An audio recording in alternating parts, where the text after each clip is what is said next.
Hello, I'm Eva Zabe. I'm the Executive Director of the Business for Nature Coalition, and it's my absolute pleasure to be joined today by Paul Polman, who many of you will know. He is a business leader and campaigner, former CEO of Unilever, Vice Chair of the UN Global Compact, and co-author of a new book, fabulous new book I should say, which is Nature+Positive, How Courageous Companies and Corporations Thrive by Giving more than they take.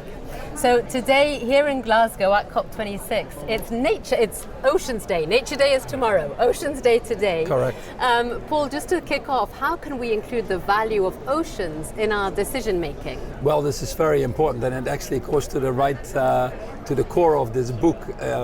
We have World Overshoot Day was July 29th this year, which is the day that we use up more resources than the world can replenish. In fact, after that day, we're stealing from future generations. So increasingly, we need to think of in a way that is restorative, reparative, regenerative.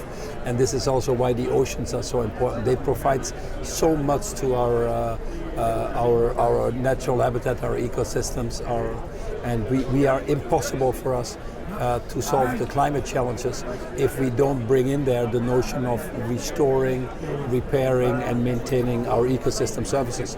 The oceans actually being the most important one. So that's why it's key to have it on the agenda. 45% of our global economy, $45 trillion actually, if we want to keep it simple, actually depends on nature-based services. Wow. And we've seen over and over again that if we destroy it, we destroy our own reason for being, we destroy humanity. But if we actually keep it, restore it, repair it, it's a huge opportunity. We estimate that just going back to a nature-positive cycle, which is within our means, by the way, could deliver $10 trillion of economic benefit, create 400 million jobs, and the oceans are an important part of that. Right now, on the current trajectory, not taking care of the oceans, for example, would cost us $1 billion a year by 2050, but I think the number will be pretty much, very much higher at the way we're going right now. Yeah. So obviously we need to transition then. Also businesses need to transition from being part of the problem to now being part of the solutions.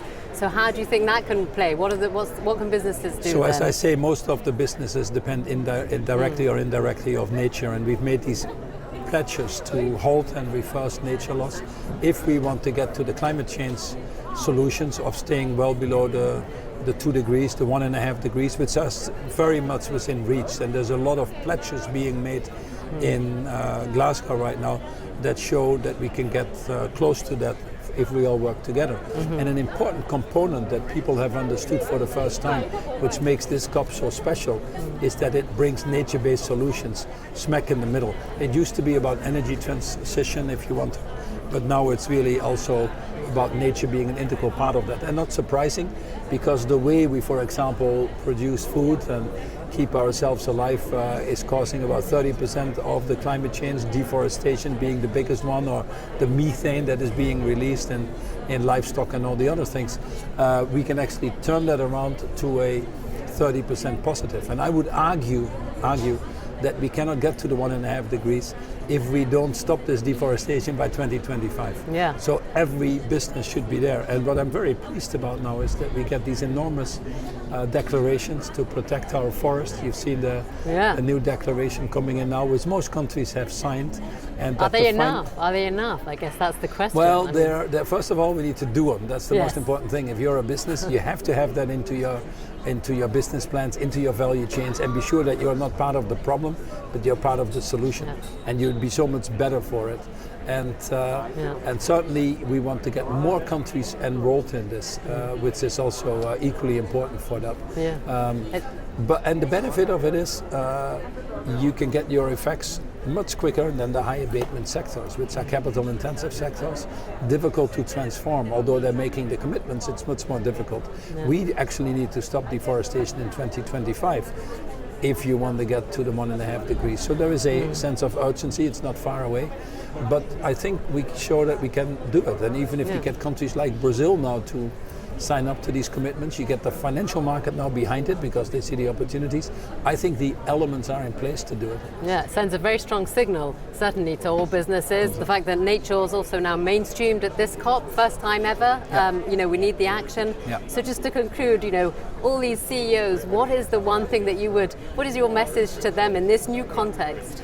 Well, what is the main message really is you need to be thinking of your business as restorative, reparative, regenerative.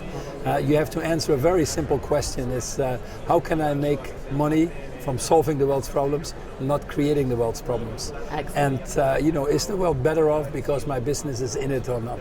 And then automatically it leads you to fast and deep decarbonization, but it also leads you to putting nature and nature-based solutions integrally into your business strategies. The companies that do that will be very well positioned for the future. What we now see already happening is with the financial market getting more interested, we've seen over $130 trillion of money under management making commitments to be net zero. It's half of the world's money, more actually. But what we see is that companies that more aggressively attack these externalities are now already getting a higher market value from the market as well.